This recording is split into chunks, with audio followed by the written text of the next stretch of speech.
I'm Linda Ann Smith, and my swap partner is Eva LeVay Arts. Eva LeVay sent me these beautiful background papers and a horse that she drew herself. She was aware of my love for Native Americans, and she cut this handmade stencil for me. She went above and beyond. And the last two items that she sent were feathers and rub-on feathers. Everything she sent was so well coordinated both in color and theme that she made my job very easy. I'll begin with an Artist Loft canvas, and it's size 12 inch by 24 inches. I also have this crushed paper bag that I had left over from making fancy feathers.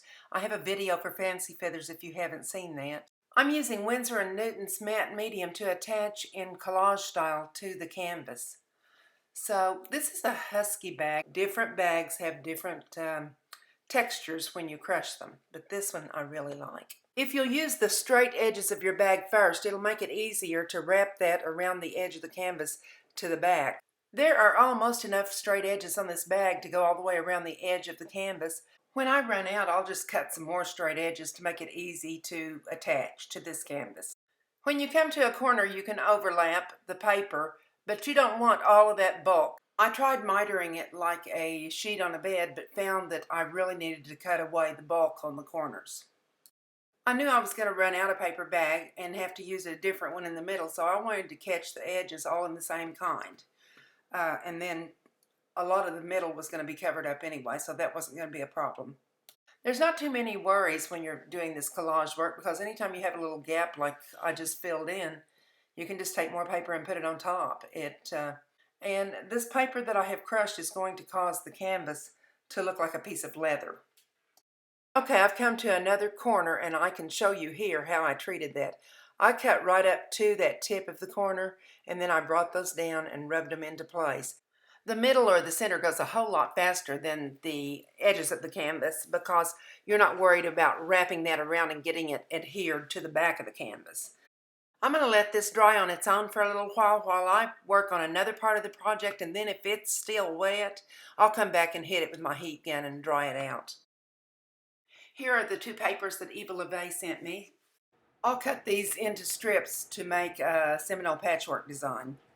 You'll want to make these strips as nearly the same size as possible, and if your paper starts hanging on these paper cutters, you might check the groove down in the little groove where the blade slides, because sometimes that gets clogged with paper scrap. I pulled some colors from my own stock because I needed a few more colors to make an effective Seminole patchwork design. When you glue these, you're striving to get the same amount of overlap on each end and in the middle, and make sure that they're glued all the way up and down. You'll also want to repeat colors symmetrically from the center out. Long before I was making Native American influenced art, I was doing Seminole patchwork, but I did it on the sewing machine. And I do believe that it is like 10 times easier on the sewing machine than it is trying to glue these strips together. This was a very time-consuming step because I'm not finished yet. I'm going to be cutting these pieces into strips also once they dry, and then aligning them to make the Seminole patchwork designs. Once these designs were all together and I made a couple of different patterns, I took them back to my paper cutter and cut cross grain. When you get these all cut out, you start arranging them, and you will stagger them. Now, in sewing, I would be sewing across the little lavender strips at the end. Those little tips would come off, but I like the design element, so I'm going to leave them. Because there was no overlap on one end of the design, the little lavender tips ended up being two different sizes, so I just went back and snipped that off with scissors. I'm going to go back to my canvas now to give it time to dry. This is Radiant Gels, Guatemalan Green. I had visions of how pretty this was going to be when I stenciled it, but the color just wasn't right because when I lifted up the stencil to check, it just didn't work. So I decided to rub that off, and kind of accidentally discovered that rubbing that into the background really made a beautiful background. I went back with the stencil again over that and used black gloss enamel from Americana Deco Arts and this little pouncer, and I was much happier with the stencil results. This particular artwork was like several different projects in one, So it gave me time to work back and forth and have drying time. And I played with the Seminole patchwork pieces, arranged them one way, and then I'd turn them another way, and then I kept moving them around and checking the placement of the horse's head against them. Then I found an arrangement that I was happy with. In this area, I'm adding a different pattern that I developed. I didn't use any of the brown or the lavender in this particular one.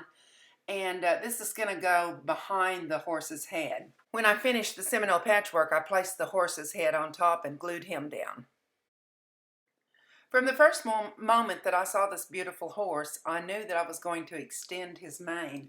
So that's why I placed him so far to the left of the canvas. I used a Sharpie marker to extend the lines, and then I went back to the black paint that I used before on the stencil and painted that in.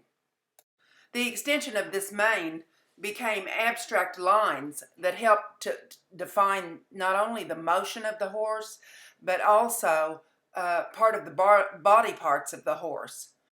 I cut those 3 feathers apart that are rub-ons and placed them on the canvas and used a spoon to rub them solidly down to adhere to the canvas. I really like the way this feather fit right here in the lines of the horse. The last part of this challenge is to use the real feathers, and I'm clipping this off because I only want to use a little fluff at the end. I've seen a lot of these at powwows on Native American regalia. I put glue on the beads and then glued it right to the very tip end of one of my paper fancy feathers. That's in another video, as I think I've already mentioned before, but I made these out of brown paper bags also. So I'm decorating now the other end, the quill end, I suppose you would say. And again, it's a repetitious design, mocking the Seminole patchwork that I've already used. I'm using some little jewelry pliers to make a loop in this wire so the beads won't slip off. And that loop will be where I will attach the feather to the canvas later. Now that the beads aren't falling off, I can go back and glue my small feathers at the top like I was going to begin with. This one sticks out, the long one there sticks out a little bit too far for my liking, so that's the one that I'm going to trim off. Just add a little glue to the top of this and press it in place and you'll be done. Here's how it looks. I think it turned out pretty nice. And I'm going to trim that off later, but right now I'm just going to loop this leather strap through it. This is not real leather and it doesn't hang as pretty as real leather does, so later I may search in my studio and find my turquoise real leather. This is probably a polyester blend. Anyway, I'm tying this on and I haven't gone in to get my wire cutters yet to trim that wire off, but that's okay. I can do that anytime. Feeding this through, tying it up. I will be attaching this to the back of the canvas, one of the strings, one of the faux leather pieces to the back of the canvas, and letting this feather hang over in front of the horse from the back of the canvas into the front, and it'll hang down below the composition.